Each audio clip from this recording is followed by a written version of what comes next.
اس وقت صورتحال ہے، عمران خان نے مرکزی حکومت کو یہ بھی ایک آفر دی ہے مشروط کہ اگر وہ الیکشن ڈیٹ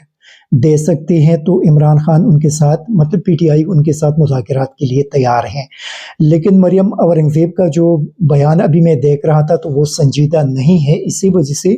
عمران خان کے پاس یہی آپشن ہے کہ وہ فوری طور پہ ان دونوں اسمبلیوں کو تحلیل کر دے، اور جب یہ تحلیل کریں گے تو اس کے بعد حکومت کے پاس انتخابات میں جانے کے علاوہ کوئی دوسرا راستہ نظر نہیں آ رہا، کیونکہ جب 60% سے زیادہ نشستیں خالی ہو جائے تو اس کے بعد پھر کس طرح وہ 2 صوبوں کے اندر صرف الیکشن کرا سکتے ہیں اور باقی الیکشن نہیں کریں گے۔ پاکستان کے جو اکنامک سچویشن ہے وہ اس کے قابل نہیں ہے کہ آپ 2 حصوں میں انتخابات کریں، اور میرے خیال میں اسی طرف حالات بظاہر بڑھ رہے ہیں، کیونکہ کوئی دوسرا آپشن ایسا نظر نہیں آ رہا۔ جہاں تک مونس الہی کی انٹرویو ایک ٹی وی چینل کے ساتھ ان کے انٹرویو تھے، اور اس نے کہا کہ ہم نے جنرل باجوہ کے کہنے پہ عمران خان کی حمایت کی تھی کہ جنرل باجوہ نے وہاں پہ چودھری شجاعت کو پی ڈی ایم کے ساتھ جانے کے لیے کہا اور یہاں پہ مونس الہی کو عمران خان کے ساتھ جانے کے لیے کہا۔ ایسا بڑا عجیب لگا کہ مطلب اس وقت اگر اس نے یہ ساری چیزیں پرس کرے، اگر یہ حقیقت ہے تو پھر میرے خیال میں مسلم لیگ کا پہ کوئی بھی اعتماد نہیں کر سکتا۔ آنے والے ٹائم میں عمران خان کو ان پہ اعتماد نہیں کرنا چاہیے، نہ ایم کیو ایم پہ اعتماد کرنا چاہیے، نہ باپ پارٹی پہ اعتماد کرنا چاہیے، نہ جو اسٹیبلشمنٹ کے قریب سمجھے جانے والی جماعتیں ہیں ان پہ اعتماد کرنا چاہیے، اور عوام کو بھی یہ چیز سوچنا چاہیے کہ مطلب اگر یہ لوگ کسی دوسروں کے اشاروں پہ ناچتے ہیں تو پھر کم از کم یہ عوام کی بھی ذمہ داری ہے کہ وہ الیکشنوں کے اندر ان لوگوں سے دور رہے۔ پاکستان کی معاشی صورتحال بہت بدتر ہوتی جا رہی ہے۔ اس وقت آپ کے اسٹیٹ بینک کے پاس تقریباً 7.5 بلین مطلب $7.5 بلین ہیں۔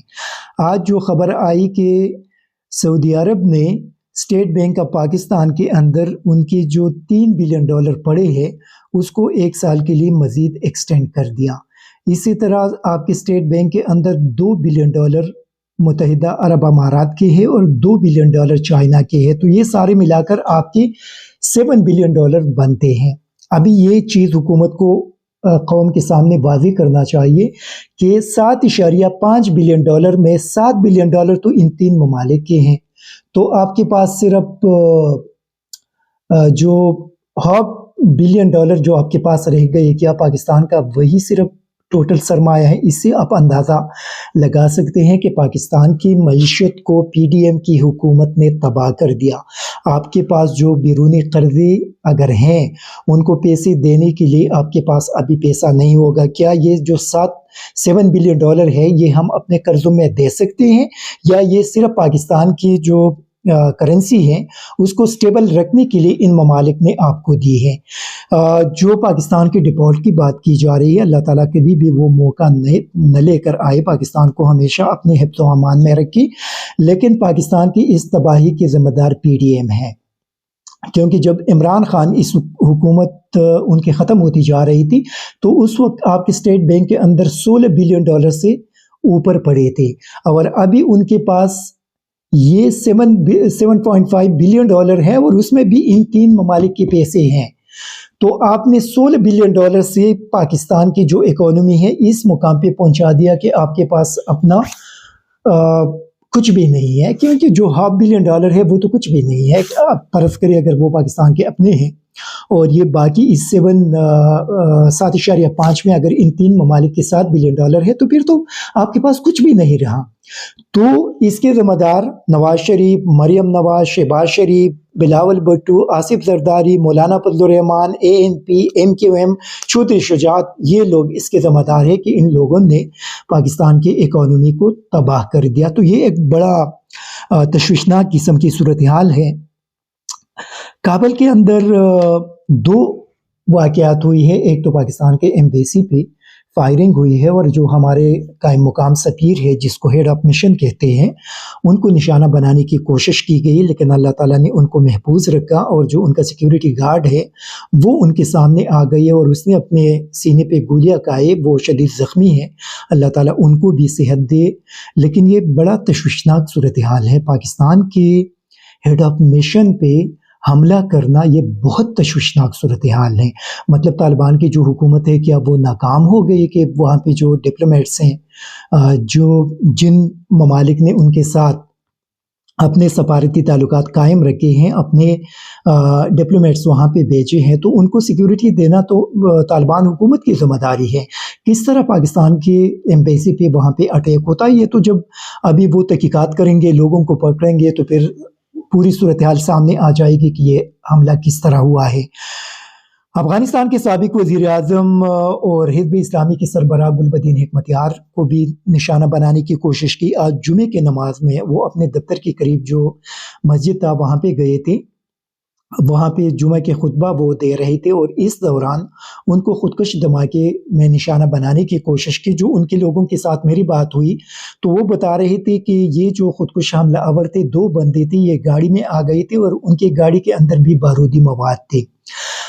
ان لوگوں نے مسجد کے اندر داخل ہونے کی کوشش کی، لیکن یہ جیسے مسجد کے دروازے پہ پہنچے تو وہاں پہ انہوں نے فائرنگ شروع کر دی۔ جیسے انہوں نے فائرنگ شروع کر دی تو ایک حکمتیار صاحب کے سیکیورٹی گارڈ کو نشانہ بنایا، وہ شہید ہو گئی۔ ایک اور جو نمازی تھا وہ بھی اس کے اندر شہید ہو گئی، اور ایک اور بندہ اس کے اندر زخمی ہوئی۔ تو جیسے انہوں نے فائرنگ شروع کر دی تو وہاں پہ حکمتیار صاحب کے باقی سیکیورٹی گارڈ ادھر ادھر کھڑے تھے، انہوں نے فوری طور پہ ان کو ٹارگٹ کیا، اور جب ان کو ٹارگٹ کیا تو دونوں کو ادھر ہی مسجد کے باہر ہی ہلاک کر دیا اور جہنم ان دونوں کو بھیج دیا۔ اور پھر ان کی جو گاڑی تھی وہ بھی وہاں پہ بلاسٹ ہوئی ہے، اور اس کے اندر جو بارودی مواد تھے، لیکن اللہ تعالیٰ کا شکر ہے کہ باقی لوگ جو نماز کے لیے آئے تھے وہ سارے محفوظ رہے۔ یہ حکمتیار صاحب کا ایک ویڈیو سٹیٹمنٹ بھی سامنے آیا، اور اس نے کہا کہ ہم اس کے تحقیقات کریں گے اور دیکھیں گے کہ یہ کون تھے، لیکن بقولی ان کے کہ پچھلے 50 سال کے دوران ان پہ اس طرح کی کافی ساری کوشش کی گئی، لیکن اللہ تعالیٰ نے ان کو ہمیشہ اپنے حفاظت میں رکھا۔ اور جو گولی ان کے لیے مقرر ہے وہ بتا رہے تھے اور کہہ رہے تھے کہ جو گولی میرے لیے مقرر ہے وہ مجھ تک پہنچیں گے، اور جب تک اللہ تعالیٰ نہیں چاہیں گے تو اس وقت تک جو بھی کوشش کرے وہ ان کو نشانہ نہیں بنا سکتے، اور یہ بحیثیت مسلمان ہم سب کا ایمان ہے۔ لیکن افغانستان کے اندر صورتحال بڑی تیزی کے ساتھ خراب ہوتی جا رہی ہے۔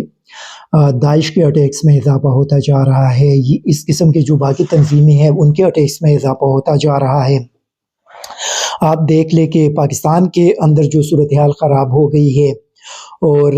جو ٹی ٹی پی ہے ان کے اٹیکس میں اضافہ ہوا ہے، انہوں نے اپنا سیز فائر بھی ختم کر دیا۔ ان ساری صورتحال کو آپ دیکھ لیں، اور کل رانا ثناء اللہ کی جو پریس کانفرنس انہوں نے کی ہے ان کو اگر آپ دیکھ لیں تو میرے خیال میں اس ریجن کے اندر جان بوجھ کر حالات خراب کرنے کی کوشش کی جا رہی ہے۔ اب اس کے پیچھے کون ہے اور کیوں یہ ساری چیزیں کر رہی ہیں، یہ ایک بہت بڑا سوال ہے، اور میرے خیال میں ہماری جو سیکیورٹی ادارے ہیں ان کو پوری طور پہ اس صورتحال کی طرف توجہ دینی ہوگی۔ فی الحال ان کی ساری توجہ باجوہ صاحب کے ٹائم میں پولیٹیکل حالات کی طرف تھی، ساری توجہ انہوں نے پولیٹیکل انسٹیبلٹی کی طرف دی تھی، اور ان کے دور میں پاکستان کو بہت بڑا نقصان پہنچا۔ لیکن ابھی جو نئی آرمی چیف آئی ہے ان کو کم از کم اپنی ساری جو توجہ ہے وہ سیکیورٹی کی طرف